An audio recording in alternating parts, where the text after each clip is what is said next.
Növbəti testimizi izah eləyək. Növbəti testimizdə deyir ki, Yusif stolun üstündəki şamların hər birini 10 dəqiqədən bir yandırır. Birinci şamı, məsələn yazaq burada.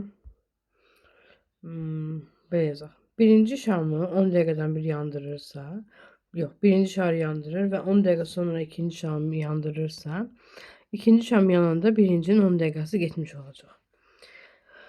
Üçüncü şam yanında birincinin 20 dəqiqəsi olacaq, ikincinin 10 dəqiqəsi.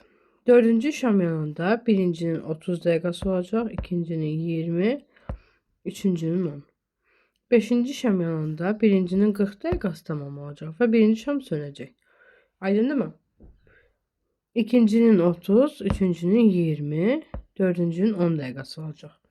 Altıncı şam yanında ikincinin 40 dəqiqəsi tamam olduğuna görə ikinci şam sönəcək. Üçüncü şamın 30, dördüncü şamın 20, beşinci şamın 10 dəqiqəsi yanmış olacaq. 60 dəqiqə keçdi. 10 dəqiqə keçəndən sonra üçüncünün 40 dəqiqəsi tamam olub sönəcək. Dördüncünün 30 dəqiqəsi, beşincinin 20 dəqiqəsi, altıncının 10 dəqiqəsi və burada 70 dəqiqə keçdi də artıq.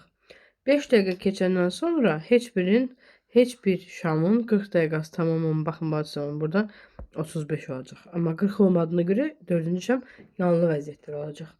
7-ci şam ilk şamı yandırdıqdan 75 dəqiqə sonra 7-ci şam yanacaq və yanılı vəziyyətdə 3-4 dənə şamımız olacaq. Cavabımız eləcək A variantı.